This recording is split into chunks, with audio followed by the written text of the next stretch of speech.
Function కైనా order చేయండి 8919763872 www.sanatanjal.in. Hi hello welcome to Koluguri 24/7 news channel. ఏ క్షణానైనా అమెరికా ఇరాన్ యుద్ధం ఆగిపోవచ్చు, శాంతి ఒప్పందం తెరపైకి రావచ్చు.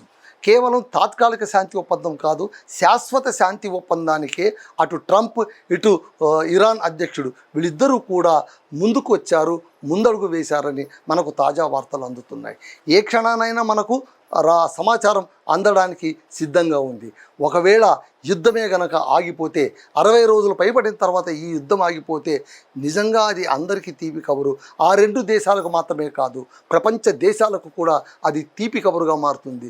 ఎందుకంటే ఇప్పటికే మనం చాలా తీవ్ర సంక్షోభాన్ని ఎదుర్కొంటున్నాము. ఇండియాలోన తాజాగా 3వ కూడా పెట్రోల్ రేటు ఎడాపెడా పెంచేశారు. ఇప్పుడు ఈ రేట్లు పెంచారు, రేపొద్దున యుద్ధం ఆగిపోయి పరిస్థితి నార్మల్ అయిన తర్వాత ఈ రేట్లు మళ్ళీ నార్మల్ అవుతాయంటే మనం చెప్పలేము. గ్యాస్ ధరలు మళ్ళీ తగ్గుతాయా, డీజిల్ ధరలు మళ్ళీ తగ్గుతాయా, పెట్రోల్ ధరలు మళ్ళీ తగ్గుతాయా, బంగారం వెండి ధరలు మళ్ళీ మామూలు పరిస్థితికి 10 ఏళ్ల నాటి పరిస్థితికి వెళుతుందా అంటే ససేమిరా ఆ పరిస్థితి తలెత్తదు. ధరలు పెరగడమే కానీ ఎప్పుడు తగ్గిన సందర్భాలు మనం చాలా అరుదుగా చూస్తుంటాం. ఆ విషయాన్ని కాస్త పక్కన పెట్టేస్తే ట్రంప్ ఎందుకు ఉన్నట్టుండి శాంతి కాముకుడిగా మారిపోయారు, ఆయన మొండి పట్టు పట్టారు. అసలు ఇంత విలయానికి కారణం ఏంటంటే ట్రంప్ మొండితనమే. అతను సీతయ్య లాంటి వాడు, ఆయన ఎవరి మాట వినడు, మహామొండి, తన మాట తానే వినడు, అలాంటిది ఇతరుల మాట అసలు వినడు అని అందరూ అంటుండడం కాదు, మనకు నిరూపితమైన సత్యం కూడా. అలాంటి ట్రంప్ ఉన్న పడాన అన్ని మెట్లు దిగేసి ఇరాన్తోన రండి బాబు రండి మనం శాంతి ఒప్పందం చేసుకుందామంట అని కబురు పంపించడం నిజంగా కూడా ఆశ్చర్యకర విషయం. మరో ఆశ్చర్యకర విషయం ఏంటంటే ఆ శాంతి ఒప్పందంలో కూడా ఇంతకుముందు అతను చెప్పిన షరతులు ఏవీ లేవు. ఆయన చెప్పిన షరతు ఏంటి, అణు కార్యక్రమాన్ని వెంటనే స్టాప్ చేసేయాలి. మీరేం చేస్తారో తెలీదు, అణు కార్యక్రమం అనేటువంటిది ఇంకా నిషిద్ధం అంతే అన్నారు. చర్చలు ఇప్పుడు అసలు లేనే లేదట. ఆ తర్వాత ఇరాన్ ఆల్రెడీ 400 కేజీల యురేనియాన్ని శుద్ధి చేసి పెట్టుకుని ఉంది. శుద్ధి చేసిన యురేనియం ఉంది అంటే ఆ మేరకు అణుబాంబులు వాళ్ళ దగ్గర ఉన్నట్టే లెక్క. వాళ్ళు ఏ క్షణానైనా బాంబుగా తయారు చేసి ప్రపంచపైన విసిరిపడేయచ్చు దాన్ని. అంత డేంజరస్గా ఉంటుంది.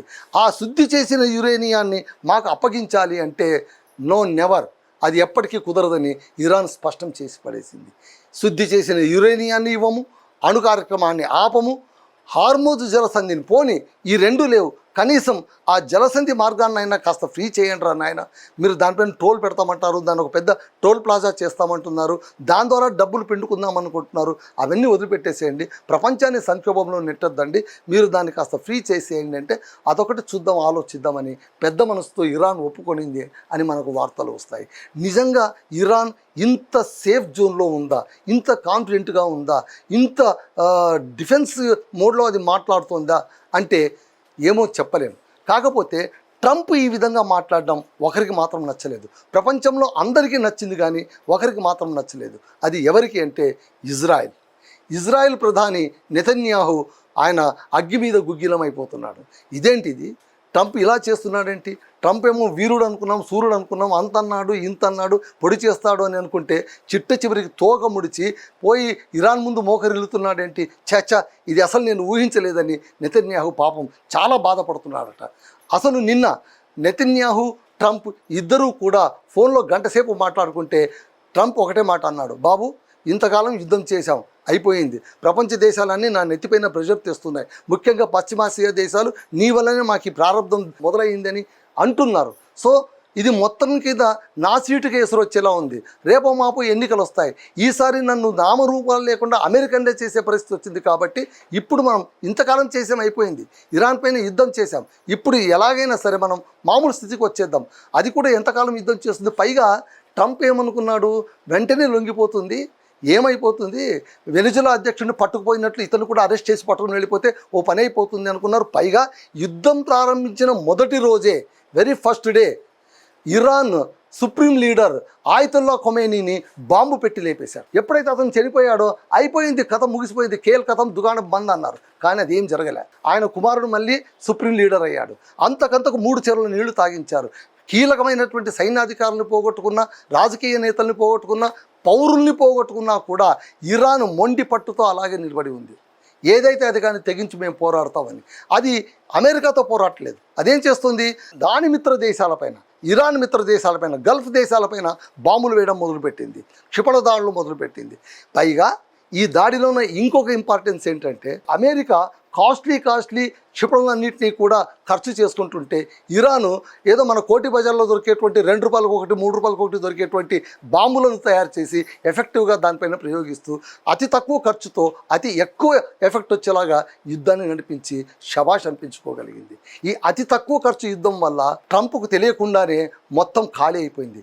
ఇప్పుడు ఆయన ఆయుధ సామాగ్రి సగం ఖాళీ అయిపోయింది.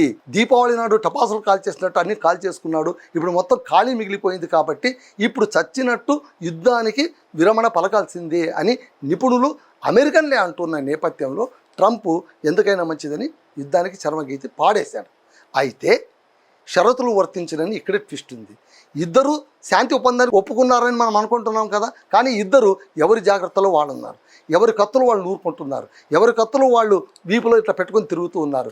ఇరాన్ ఏం చేసింది, ఎప్పటికైనా మంచిది, అమెరికాను నమ్మకూడదు, అది ఏమైనా చేయగలదు, కాబట్టి అది క్షిపణులు ప్రయోగించే అవకాశం ఉందని ఎయిర్ బేస్ని మొత్తం మూసేసింది. 25వ తారీఖు దాకా మూసేసింది. శాంతి ఒప్పందం కుదిరిందా, ఓకే, లేదంటే మాత్రం యుద్ధానికి మేము సిద్ధమని.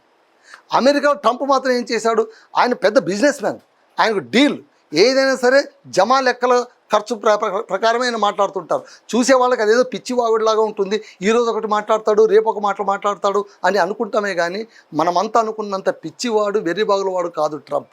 ఆయన లెక్కలు ఆయనకు ఖచ్చితంగా ఉన్నాయి. కాబట్టి ఆయన ఏం చేశాడు, ఒకవైపు శాంతి ఒప్పందం అని చెప్తూనే మరోవైపు క్షిపణులన్నింటినీ రెడీ చేశాడు.